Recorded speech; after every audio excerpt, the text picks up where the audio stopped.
کپڑے اتنے مہین نہیں ہونا چاہیے, اتنے پتلے نہیں ہونا چاہیے جس کے تھرو آپ دیکھ سکیں.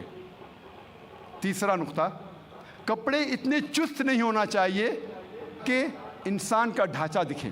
چوتھا نقطہ, کپڑے اتنے بھڑکیلے نہیں ہونا چاہیے کہ دوسرا جنس اس سے متاثر ہو جائے, اٹریکٹ دی اپوزٹ سیکس.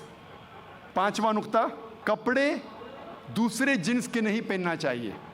اور چھٹا نقطہ, دوسرے مذہب کی نشانی والے کپڑے مت پہنیے. یہ 6 نکات ہے.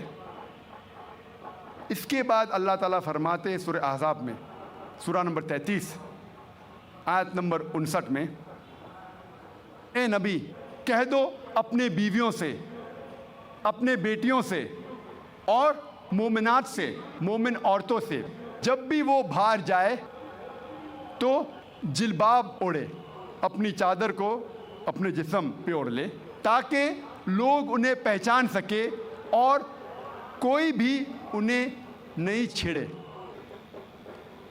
قرآن میں حجاب کیوں کیا جاتا ہے لکھا ہے تاکہ لوگ انہیں پہچان سکے اور کوئی بھی شخص انہیں نہیں چھیڑے. مثال کے طور پہ اگر 2 جڑواں بہن جو بہت خوبصورت ہے, یکساں خوبصورت ہے, اگر حیدرآباد کے سڑک پہ چل رہی ہے, دونوں بہن حیدرآباد کے سڑک پہ چل رہی ہے, دونوں خوبصورت ہے, یکساں خوبصورت ہے, جڑواں بہن ہے. ایک بہن پہنی ہوئی ہے اسلامک لباس, اسلامی لباس, سارا جسم ڈھکا ہوا ہے, صرف چہرہ اور ہاتھ کلائی تک کھلے ہیں. دوسری بہن مغربی لباس پہنی ہوئی ہے, منی اسکرٹس اور شارٹس, اور دونوں بہن چل رہے ہیں حیدرآباد کی سڑک پر. کونے پہ ایک لفنگا کھڑا ہے لڑکی کو چھیڑنے کے لیے. میں پوچھنا چاہتا ہوں وہ کس کو چھیڑے گا, وہ بہن جو اسلامی لباس میں ہیں یا وہ بہن جو مغربی لباس میں ہیں, منی اسکرٹس اور شارٹس؟ کس کو چھیڑے گا, کس کو چھیڑے گا؟ وہ بہن جو مغربی لباس پہنی ہوئی ہے, منی اسکرٹس اور شارٹس. قرآن میں اللہ تعالیٰ صحیح فرماتے ہیں کہ حجاب کرو تاکہ لوگ آپ کو پہچان سکے اور کوئی بھی آپ کو نہیں چھیڑے. جی دوستو, امید کرتا ہوں آپ لوگوں نے ڈاکٹر ذاکر نائک صاحب کی یہ ویڈیو دیکھ لی ہوگی اور پسند بھی آ چکی ہوگی. دیکھو, یہ میاں بیوی کا جو رشتہ ہے یہ بہت اعلیٰ رشتہ ہے, کیونکہ اس سے خاندان وجود میں آ جاتا ہے. اور قرآن کے اندر جیسے کہ فرمایا کہ وہ آپ کے لباس ہے, یعنی بیوی مرد کے لباس ہے شوہر کی, اور شوہر بیوی کے لباس ہے. تو یہ آپس میں ایک دوسرے کے لباس ہے, ٹھیک ہے نا. اور دوسری بات کہ یہ جو بیوی ہے اسے قید سے تشبیہ دی گئی کہ یہ تمہارے لیے قیدی ہے, جہاں سے چاہو آؤ. دیکھو, کچھ ایسے حالات ہے کہ اس میں آپ اپنے بیوی کے پاس نہیں جا سکتے, مطلب آپ ہم بستری نہیں کر سکتے, ازدواجی تعلق قائم نہیں کر سکتے جب خاتون حیض کی حالت میں ہوتی ہے. تو اس حالت میں اللہ رب العزت نے منع کیا ہے, اسلام نے منع کیا ہے کہ اس حالت میں آپ نے نہیں جانا ہے. اور یہ میڈیکل کے اعتبار سے بھی, سائنس کے اعتبار سے بھی یہ بات ثابت ہو چکی ہے کہ اس حالت میں اگر مرد بیوی کے پاس جاتا ہے اور ہم بستری کرتا ہے تو بیماریوں پھیلنے کا خدشہ ہے, ہو سکتے ہے کہ انہیں ایسے بیماری لاحق ہو جائے جو اس کے لیے تکلیف دہ ہو. تو اس طرح کے جو ہے نا بیماریوں کا اور مصیبتوں کے جو ہے نا خدشہ ہے. اور دوسری بات یہ کہ اس حالت میں بیوی کو تکلیف بھی ہو جاتی ہے کیونکہ بلڈز بہت زیادہ ہوتا ہے. تو اس وجہ سے جو ہے نا یہ منع ہے کہ اس حالت میں آپ نے نہیں جانا. باقی جو ہے نا کھیتی سے تشبیہ دی کہ آپ جہاں سے چاہے آ سکتے ہو, لیکن محل ایک ہو. مطلب یہ نا کہ جو راستہ شریعت نے آپ کو اجازت دی ہے اس راستے سے آپ ہم بستری کر سکتے ہو. اور دوسری بات یہ کہ جیسے کہ بیوی کو جو ہے نا لباس سے تشبیہ دی، مرد کو شوہر کو لباس سے تشبیہ دی، اس کا مطلب یہ ہے کہ ان کا جو رشتہ ہے بہت ہی قریب کا رشتہ ہے۔ انسان جب لباس پہنتا ہے تو اس کے جسم کے ساتھ لگا ہوا ہوتا ہے، تو اس کا مطلب یہ ہے کہ ان کی جو وائف ہے یہ اتنا قریب کا رشتہ ہے کہ یہ آپس میں جڑے رہتے ہیں، ٹھیک ہے نا۔ اور شوہر جو ہے نا وہ بیوی کے اندر کوئی خامی ہو، کوئی برائیاں ہو تو وہ نہیں کریں گے کہ اسے طنز دیں گے، ان کو جو ہے نا تھانہ دیں گے، نہیں، بلکہ جس طرح آپ اپنے لباس کے اوپر کوئی داغ دیکھنا پسند نہیں کرتے ہیں، کوئی جو ہے نا میل کچیل آپ پسند نہیں کر سکتے، تو یہ آپس میں ان کا رشتہ اسی طرح ہے، ٹھیک ہے نا۔ اور حضور صلی اللہ علیہ وسلم کا ارشاد ہے کہ بہترین آدمی وہ ہے جو اپنے گھر والوں کے لیے بہتر ہو، ٹھیک ہے نا۔ اور قرآن میں اللہ رب العزت فرماتے ہیں وَعَاشِرُوهُنَّ بِالْمَعْرُوفِ کہ تم اپنے بیویوں کے ساتھ حسن سلوک کے ساتھ رہا کرو، اچھا برتاؤ کیا کر لو۔ تو یہ ہمارے سیرت سے بھی ثابت ہے، اور آپ صلی اللہ علیہ وسلم کی سیرت سے بھی یہ ثابت ہے کہ آپ صلی اللہ علیہ وسلم کتنا زیادہ حضرت عائشہ رضی اللہ تعالی عنہا سے محبت کرتے تھے، ان سے بھی یہ بات ثابت ہوتی۔ تو دیکھو میاں بیوی کا جو رشتہ ہے بہت قریب کا رشتہ ہے، لیکن ایک بات یاد رکھنا، یہ میاں بیوی کا جو رشتہ ہے یہ بہت ہی یعنی بہتر راستے پر جائیں گی جب وہ ایک دوسرے کے حقوق کے لحاظ کریں گے۔ اکثر جو رشتے خراب ہو جاتے ہیں اور مسئلے مسائل پیش آتے ہیں، اور ان کی بنیادی وجہ یہ ہے کہ شوہر بیوی کے حقوق کے رعایت نہیں کرتا، بیوی شوہر کے حقوق کی رعایت نہیں کرتا، تو اس وجہ سے ان کا رشتہ ٹوٹ جاتا ہے۔ تو اگر آپ نے چاہنا ہے کہ میاں بیوی کا رشتہ یہ برقرار رہے، ان میں کوئی مسئلہ نہ آئے، تو شوہر بیوی کے حقوق کا لحاظ کر لے، بیوی شوہر کے حقوق کا لحاظ کر لے۔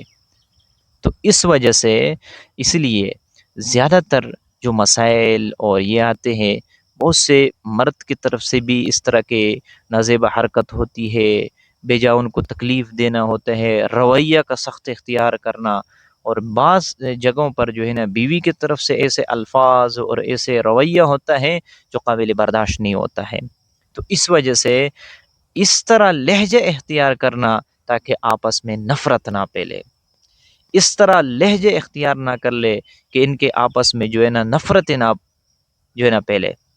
تو اسی لیے میاں بیوی کا جو رشتہ ہے بہت قریب کا رشتہ ہے، اور بیوی کو یہ حکم ہے کہ آپ نے اتنے خدمت اور اتنا جو ہے نا لحاظ کرنا ہے کہ حدیث میں آتا ہے کہ اگر اللہ کے علاوہ کسی اور کو سجدہ ہوتا تو بیویوں کو حکم دیا جاتا کہ آپ مردوں کو سجدہ کیا کر لے۔ اور اس کے ساتھ جو بیوی اپنے مرد کی خدمت کرتی ہے اور اس کی اطاعت کرتی ہے، ٹھیک ہے نا، ایسے عورت کے لیے جنت واجب ہو جاتی ہے۔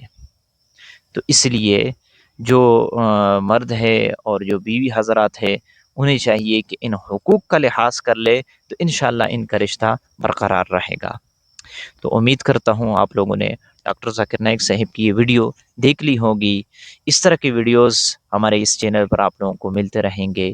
اگر ویڈیو پسند ہو تو پلیز چینل کو سبسکرائب کر لے، ویڈیو کو لائک کر لے، اپنے دوستوں کے ساتھ انہیں ضرور شیئر کیجیے۔ ملتے ہیں انشاءاللہ نیکسٹ ویڈیو میں، تب تک کے لیے اجازت چاہتا ہوں۔ السلام علیکم۔